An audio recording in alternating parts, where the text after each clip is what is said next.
Hey you guys, it's Brit. Tonight we're here to talk about something that has been unfolding, especially over on TikTok over the last week or so. And I posted about it on my community page. I've since deleted that post, but I want to be really transparent about kind of how I feel having consumed the content that I have over the last few days. So if you're interested, please keep watching.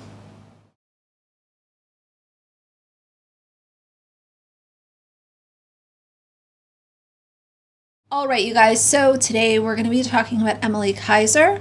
This video will be discussing child loss, and I understand that that is extremely triggering and upsetting for many people. If you're not in a place to hear about what's been going on, please skip this video and I will see you on the next one. This is going to be the one and only video that I will make about this topic. I'm going to move on to other things. This video will not contain her name in the thumbnail, the title, or the tags, or the description. If you come across it, you come across it. If you don't, you don't, because I am not here to utilize her name as a way to perform better in the algorithm. I'm just going to talk to y'all about what's been on my heart. And those that watch it, watch it. Those that don't. It is all good. But I've discussed Emily a couple times in other videos. She is a mommy vlogger that is literal best friends with Avery Woods, whom I've also shared some very unfiltered commentary about. Avery is not my cup of tea. Don't care for a lot of things that she has said and done. But that's the correlation. That's kind of how I knew who Emily was and even came across her content. They both make similar content. Up until very recently, they both resided in Arizona. They would be shown on each other's TikToks a lot. And Avery ended up moving to California very, very recently.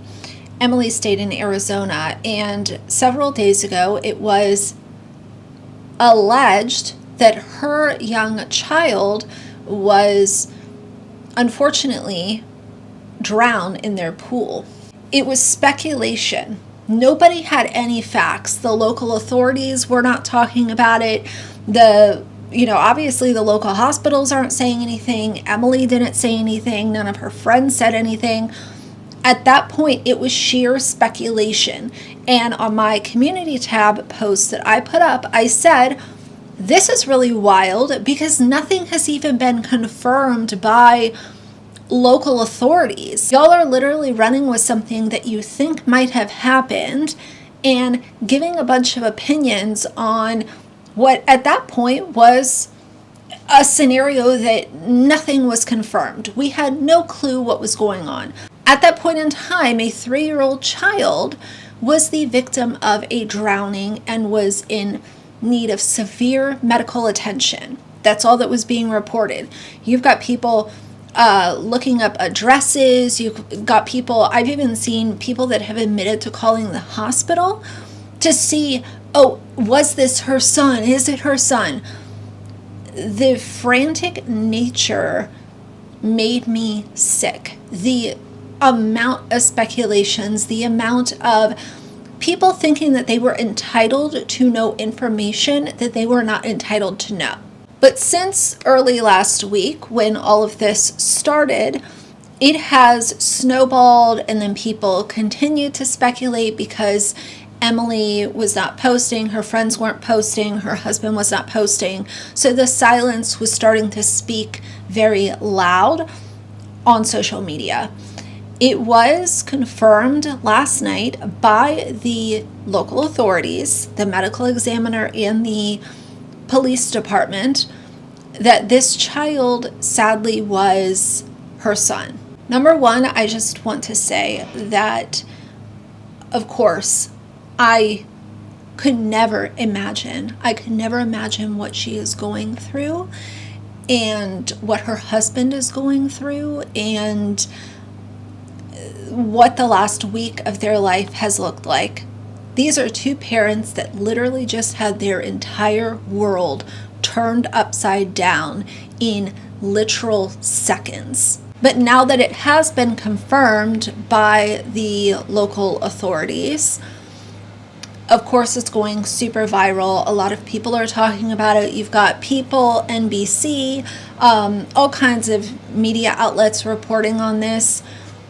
And I'm not really here to give commentary on a situation that I have no right giving commentary on. What I do want to talk about are the people that are sticking their nose in a place where it does not belong.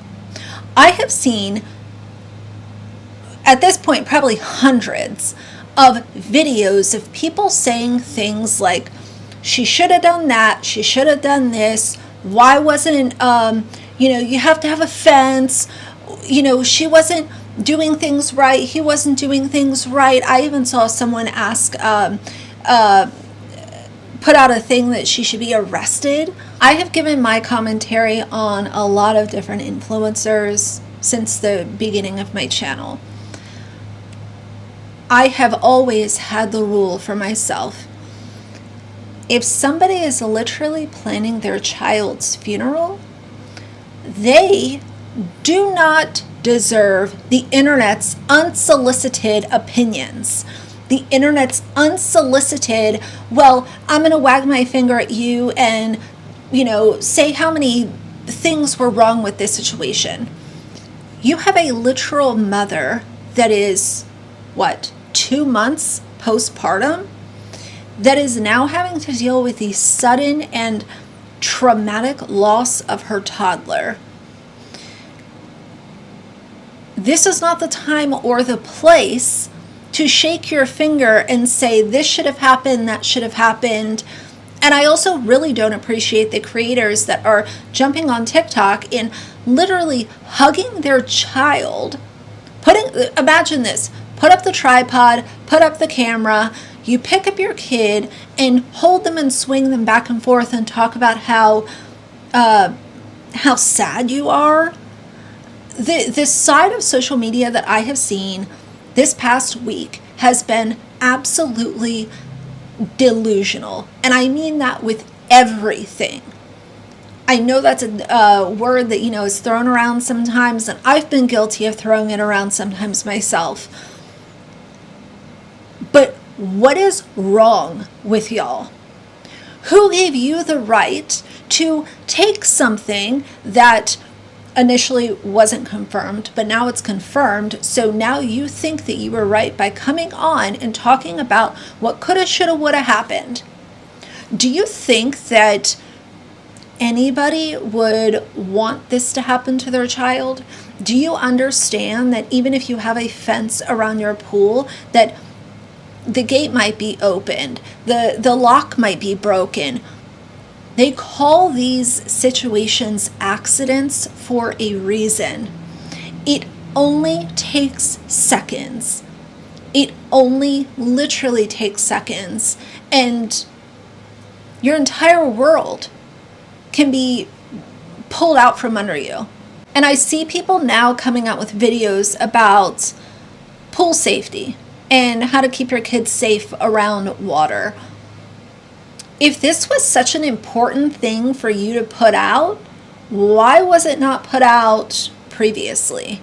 Oh, but now you see a way that you can say, oh, well, I'm going to spread awareness, while someone is literally planning their child's funeral. I think everybody that has taken this opportunity to say, well, I did the right thing and this is what should have been done, and me, let me make it about me and my rules and my ideas, all of y'all need to just sign off the internet. And anyone that was calling the local hospital, and anyone who now, I'm sure, because there are some unhinged people, will be calling local funeral homes to try to figure out when this child's service is going to be, y'all need to have your Wi-Fi cut for the rest of your life. It's not normal. This is not normal behavior. This is not, it doesn't come from a sincere place. It's so sickening, the things that I have seen. I don't want this video to be really long. Like I said, this is the one and only time that I'm going to be addressing this situation. But what I will say to close out the video is my very obvious, most heartfelt, deepest sorrow goes to the entire Kaiser family. And I would not be surprised if Emily signs off social media forever. I would not be surprised if we don't hear from her for months or even years, because this situation went so far out of control, and a lot of it does not come from a caring place. What I want to say to close it out is that, as some of y'all might know, I've been very critical about family vloggers in the past. But as I've said, there is a time and a place to be critical. And the content that I have seen of Emily, you could really tell that she loved being a mom. She really fully embraced it. Like, she went above and beyond for her children. And she was so happy. She just recently had her second son, and they moved into a new house in the last year, and I hope that she has a really strong support network around her, and that goes the same for her husband. I hope that both of them have the strongest network around them, because this is beyond belief, and it's beyond it's just beyond anything. But I'm going to go ahead and sign off here. I don't really feel appropriate doing my normal outro, and I will probably also skip the daily dose of Axel for this video just because it's so heavy. But I will talk to y'all very soon.